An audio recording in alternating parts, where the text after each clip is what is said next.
दोस्तों स्वागत है आप सभी का एक बार फिर से हाजिर हूँ मैं आपको एक नया अपडेट लेकर के। आज का अपडेट है दोस्तों ओटीए भर्ती को लेकर के। ये आप सभी जानते ही होंगे ओटीए जो कि 1073 पोस्ट कोड की भर्ती है और ये भर्ती जो है वो 2022 को विज्ञापित हुई थी दोस्तों। और इसके तहत जो है वो ओटीए यानी ऑपरेशन थिएटर असिस्टेंट के पोस्टें जो है वो भरी जा रही है और इसका रिटन टेस्ट जो वो हो चुका है। और ये रिटन टेस्ट जो है वो दोस्तों कंप्यूटर बेस्ड था और ये हिमाचल का जो हमीरपुर बोर्ड है, पहले था हमीरपुर बोर्ड, उसने ये टेस्ट जो है वो कंप्यूटर बेस्ड एक पायलट के तहत जो है वो करवाया हुआ था। और आप सभी जानते हैं जब कंप्यूटर बेस्ड टेस्ट होता है तो वो रिज़ल्ट जो है वो 2 दिन में आ जाता है और यही क्लास जो है वो समय लगाए जा रहे थे कि बहुत जल्द जो है इसका रिज़ल्ट आ जाएगा। लेकिन दोस्तों अभी जो है वो इतना टाइम हो गया है और आज जो है वो एक इस भर्ती को लेकर के अपडेट्स आया हुआ है कि कानूनी पेच में फंसे एजेंसी के 36 लाख और 2 साल से परिणाम की आस लगाए बैठे हैं ओटीए के सभी कैंडिडेट। तो दोस्तों यहाँ पर बताया जा रहा है कि कानूनी पेच में ये भर्ती जो वो फंसती जा रही है। जब हमीरपुर बोर्ड था तो हमीरपुर बोर्ड आजकल जो वो राज्य चयन आयोग बन चुका है, तो उसने एजेंसी को सीबीटी के यानी कंप्यूटर बेस्ड टेस्ट जो है वो करवाने के लिए कहा हुआ था और उसके लिए 36 लाख का बिल जो है वो एजेंसी ने बोर्ड से मांगा हुआ है और उसमें जो है वो वहाँ पर कानूनी पेच जो वो फंस गया है उसकी पेमेंट करने के लिए। अगर जब पेमेंट हो जाएगी तो उसके बाद ही रिज़ल्ट जो वो निकलेगा दोस्तों। क्या करें आगे हम यहाँ पर देखेंगे दोस्तों कि इसमें क्या अपडेट्स जो वो दिया हुआ है।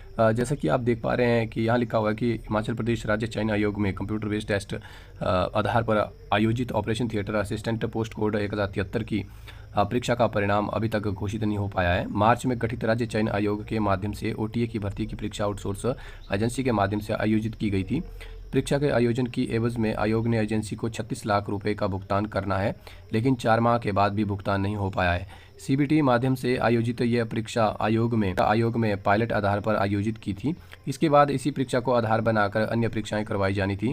परीक्षा के बाद अभी इस भर्ती में अन्य औपचारिकताओं को भी पूरा किया जाना है, लेकिन अभ्यर्थियों को इसके लिए लंबा इंतजार करना पड़ रहा है।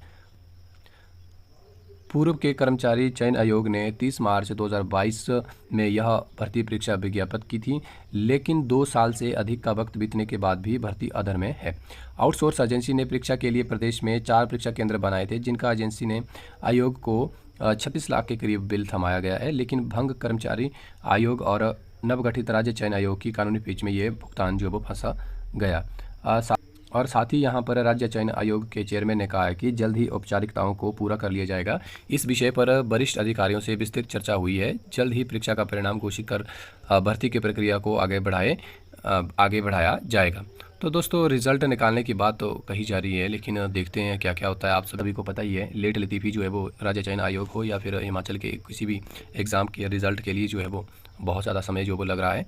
और साथ ही दोस्तों यहाँ पर दिया हुआ है कि कोष विभाग से कर्मचारी को नहीं मिला कोड। दरअसल भंग कर्मचारी चयन आयोग के कर्मचारी राज्य चयन आयोग में सेवाएं दे रहे हैं, लेकिन अभी तक राज्य चयन आयोग में इन कर्मचारियों को आधिकारिक तौर पर पद नहीं मिले हैं। तो इसका मतलब वो एक तरह से चुपचाप लेबर की तरह कार्य कर रहे हैं, उन्हें जो है वो अभी तक कोई पद नहीं मिला है कि वो किस पद पर काम कर रहे हैं। तो दोस्तों अभी आने वाले समय में देखना होगा कि ये ओटीए भर्ती का रिजल्ट जो वो कब तक आता है। और बात सीधी सी है, एजेंसी जो है वो 36 लाख रुपए अपने मांग रही है। जब उसे 36 लाख रुपए मिल जाएंगे तो वो डाटा जो है वो राज्य चयन आयोग को दे देगी रिजल्ट निकालने के लिए। राज्य चयन आयोग जो है वो 1 दिन में रिजल्ट जो है वो निकाल सकता है। तो दोस्तों यहीं पर इस वीडियो को समाप्त करते हैं। आपको ये वीडियो कैसी लगी और आप अगर इस वीडियो के बारे में कुछ कहना चाहेंगे, कुछ पूछना चाहेंगे या किसी अन्य टॉपिक के बारे में आप कुछ पूछना चाहेंगे तो आप जो है कमेंट बॉक्स में कमेंट कर सकते हैं। धन्यवाद दोस्तों।